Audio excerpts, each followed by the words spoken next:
I am. Hello. Are you well? I am. Thank you very much. Can I also check how Fabinho, Virgil and Curtis are? Is it now confirmed that they are positive and will have to continue to isolate? And is anyone else impacted or indeed tested positive? No, it's not confirmed yet. We will. That's an ongoing process. Let me say it like this, but they are not here. They are fine.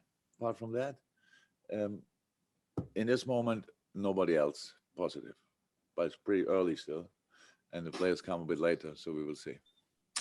Just with other games being postponed this weekend, how do you feel then about your own game going ahead? And further to that, do you have any concerns over the integrity of the competition being impacted with some games on and some games off? Because Eddie Howe suggested that it could impact negatively. I don't know. So we have now in a moment games to play, and Thursday, Sunday is a tough rhythm. I am. Hello. Are you well? I am. Thank you very much. Can I also check how Fabinho, Virgil and Curtis are? Is it now confirmed that they are positive and will have to continue to isolate? And is anyone else impacted or indeed tested positive? No, it's not confirmed yet. We will. That's an ongoing process. Let me say it like this, but they are not here. They are fine. Apart from that, in this moment, nobody else positive, but it's pretty early still, and the players come a bit later, so we will see. Just with other games being postponed this weekend, how do you feel then about your own game going ahead? And further to that, do you have any concerns over the integrity of the competition being impacted with some games on and some games off? Because Eddie Howe suggested. Yeah, that's it pretty much. And you kind of hinted at it there, but how do you prepare for this purely from a footballing point of view? Because by the time you get to play Spurs, they won't have played for 2 weeks. So I'd imagine that it might be a little difficult to know exactly what to expect from them. Or no idea what to expect from them. I have no idea in this moment what we can expect. Then after this press conference, we have to analyze meeting. They will use old pictures, obviously. So we still don't know what we can make of that. Maybe we'll have a little idea about the system, stuff like this, but that's it, pretty much. Because again, we have absolutely no information. But it's not about now our preparation for the Tottenham game. That's difficult, but for them it's difficult as well. I know that. Who wants not to play for 2 weeks and then all of a sudden you have to play again? That's all not easy. I just think with all the things we are discussing and we don't know, and is there the solution? I don't see it in the moment, but more transparency, I think, would really be helpful. So we know now in this moment 3 players are probably not available, and if they will be available, we will say it. So that's the moment. And then if they are false positive, and we realize that, then we will say that, and everybody knows they are now available. But so in a moment, nobody knows at all. I have no idea. At Manchester United, I heard a number of players, but I have no idea who are the players. I have no idea who had the virus at Tottenham. I don't know if that's necessary. If it's necessary to know who, is it necessary to know how many? But knowing nothing in a really public world is quite strange. Thank you, Vinny. We go to Max from Premier League Productions, and then after Max, we go to Juliet for 1. Max. Hello, Jürgen. Hope you're doing well. Everybody is rightly talking about Trent's goal last night, but I just wondered what's pleased you most about his play this season. Well, you should send this question probably before the press conference, and I can think about it longer. Probably the overall performance, because just the next step in his whole development. We adapt our game to his skills. He puts in his skills in our different plans. He obviously plays different positions. It's different position on the pitch, meanwhile, than it was in the beginning, because he's just a much more mature player. He's a more confident player. He's much more settled in all different parts of the game, and so it's for us. Of course, he's still in the right back position to defend, especially. Then he's a right winger. Then he's plays is an 8, is a 6, is a playmaker. It's a lot of different things for us. So. And he enjoys it, and he enjoys himself on the pitch. You can see that, but it's tough. He's still young, and it's an intense period. And he didn't play. Now, it was not his best game last night. It was one of his best goals, yes, but it was not his best game. But that's completely normal. And you have then, even through your not best games, you have to get through with a solid performance. And he had two outstanding moments. It was the goal and it was obviously the tackle when he won the ball against Fraser. So that were two game-defining moments. And yeah, even on a night when not everything is clicking, you can be the decisive man, and that's what he was last night. Thank you. And another positive showing from Alex Oxlade-Chamberlain as well yesterday. How would you describe his impact over the last few weeks? Just good. Oxlade is pretty much the best Oxlade since I'm here. I know he was more spectacular in moments and scored wonderful goals against City and stuff like this. Really good goals for us last year, Burnley, all these kind of things. But it's really a completely new quality. So it's like calming the game down, being not only the sprinter with the ball or the shooter, stuff like this, but really being involved in all the different things we do on the pitch is just it's a massive step. I'm really happy with Ox in a moment, and yeah, hopefully it stays like this. Thank you. We go to Juliet for one from the BBC, and then after Juliet, Ian from TalkSport for one. Jürgen, just going back to what you were saying to Vinny, a lot of people have admired your transparency in this situation because of all the uncertainty around. Why do you think others aren't as transparent as you, or is that just the way that you like to be in your own life? I think you'd have to ask them that, Juliet. I'm not sure. I don't know exactly how. So. I think it's just that you just seem to be so transparent in this whole situation, you know, with the fact that I'm not sure. I don't see it like that. I just think we don't have anything to hide. So it's just so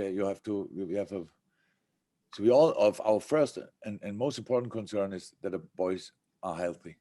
So like all of us, obviously, but now in this environment here, the boys and the staff and all these kind of things. I mean, that's not the case. So if somebody has a flu, and you ask me in the press conference, I say he has a flu. If somebody has a broken toe, if I know it, I say he has a broken toe. So that's how it is, and that's how it is now with these things. I don't know. I know it's difficult because one is a pandemic and the other one is an individual injury. But still, anyway, we have to find a way to get through all this. And I really think that the exchange of information is pretty helpful because I think that all the misleading, the wrong informations, they mislead a lot of people. So that's just a problem. So just say how it is and then carry on from there. So it's now, for example, I know that all the anti-vaxxers out there will say, well, the Klopp said they were vaccinated, but now they got the virus. Yes, and that's exactly what everybody told before. It doesn't deny you getting or saves you from not getting it. You can get it, but you get through it properly in the right way. So that's how it is. That's what the vaccination is for.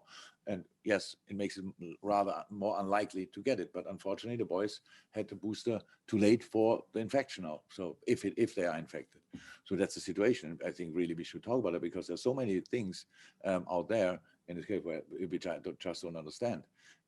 And it's not how can you blame somebody who get the virus, and especially when he was vaccinated, there's no chance for. You can get it. So get through it and start from there. Okay, Ian, TalkSport. Thanks, Julia. Ian. Hi, Jürgen. How are you? Still okay. Still okay. Still Ian. okay. Yeah. Thank you. You other managers yesterday were calling for a bit of a break in the Premier League, which I understand you are not in favour of. But what about players? If we're going to keep the Premier League going, clubs playing younger players, if senior pros are out. I mean, if you and I went to the Opera tomorrow night, we'd see an understudy if the main cast weren't available. So I'm not against stopping the league. I just don't see the 100% benefit of it. So, but between stopping the league and carrying on, there are different levels which we can talk about. So stopping the league means we stop now for 1 week, for 2 weeks means 5-6 games, 2 weeks probably. So when you want to play them, I think always when you think about something and maybe and a specific point is not in our hands anymore and somebody else will stop the league, then it'd be like this. But as long as we can decide it or whatever, when do we want to play the games? That's one thing. So the other thing is now we just play on. Oh, really difficult, pretty much impossible. So because we have not only smaller squads, because step by step players will get infected. That's how it looks in a moment. Hopefully we can break the chain somehow and all these kind of things, but it's not unlikely that it will happen. So, and then we have games on Sunday. We have then a game on Wednesday in a competition, FA Cup, where, if I'm 100% right, tell me if I'm wrong, the opponent is not, there's no real testing regime, and the vaccination rate is really low. But we don't know anything about it. We don't get any kind of information because it's just football and we have to play against them. 3 days later, we play another football game. And then we have the incredible thing, all of us pretty much 26, 28. So with reduced squads, smaller squads, you cannot play that schedule. So that's another thing. So can you play on? Yes. Can you use youth player, academy players? Yes. Can you play then every 3 days? No. So that's the thing. So even when you stay healthy, it's already tough. But when you are not complete, then it's really tough, or not. Then it's impossible, and that's the thing. So there are obviously some things we have to talk about, and maybe we see it as a chance because the schedule was always really tough, was on the edge, if not over, and now we see, okay, it's really too many football games. That there's no space for any kind of rescheduling or whatever, and then we realize that we can do better. Thanks, Ian. We'll go to one from Carl Woodward and then to Carl Markham from the Press Association. Then we'll go to the first breakout. I can probably only take 3 hands in the first breakout if people want to have a consideration of that now. But Carl from the BBC for one. Hi, Jürgen. Just going back to Trent, he said after the game yesterday that he'd waited 5 years to strike a ball as clean as that. We know how good his delivery is. We know how good he can strike a ball. Is that part of his game he wants to improve on, scoring goals, do you think? Yes, but it's a part of the game and part of things he wants to improve. I don't think that he gets up in the morning and thinks, how can I score the next goal? So he has to improve his game, and there's enough space and enough time for him to improve his game. There's so many parts, reading situations better, dealing with situations better. So many parts of the game he can improve, and he's already a world-class player. But I'm sure I didn't ask him, but probably when he grew up and watched Liverpool games, he saw Steven Gerrard quite frequently scoring goals like this. And knowing you have a very good shooting technique yourself, you want to score these kind of goals, of course. Now, it's not the case that he's like 20 times a game in a position in a half left, half space, where he scored from goal from yesterday. So that's pretty much the only space where he's not very often. But scoring from there is obviously something he might have to wait another 5 years for it, because it's just not his position. But doing it is pretty special. I can imagine hitting a ball like this, seeing it flying, and then hearing the sound when it goes in the back of the net is absolutely special. It's something each footballer loves, and he deserves to go like this as well, because he's just an incredible player. Okay, thank you. Final question is Carl Markham. I've got the 3 hands I can take for the first breakout, so that we're good to go thereafter, but can't really take any more there. But Carl, to finish the open section of the press conference. Carl. Hi, Jürgen. I asked you a couple of weeks ago about Diogo Jota, and I'm asking you about him again. No one else has scored more goals in the Premier League apart from Mo than him. But I wonder if his contribution is maybe being a little bit less underrated because of what Mo is doing. Mo's outstripping everybody, but his current run of, what's he got? He's got 5 in his last 6. That's been an important run for you in maintaining this momentum of 8 wins in a row. And he should have scored in the last game as well. So, Diogo is an incredible player. So, but for players underrated, I don't know, honestly, why under the radar, why you always ask me that? Because they are not on my radar. So if people do that, how can I change that? Diogo is an exceptional player. Mo is an exceptional player. By the way, Sadio Mane plays really, really good in a moment. It's just unlucky in the last moments. So like yesterday, it would have been a penalty. He tries to stay on his feet, and then Mo can finish it off. It's great. But all these boys, they have incredible quality. That's why they come in these positions. That's why they come in these situations. And Diogo has developed in the last few months a proper killer instinct. That's true. So he's there in the right, he's there in the moments, he's in the right spaces, he brings himself in good positions. I think his link-up play, especially on his half left with Sadio, is exceptional.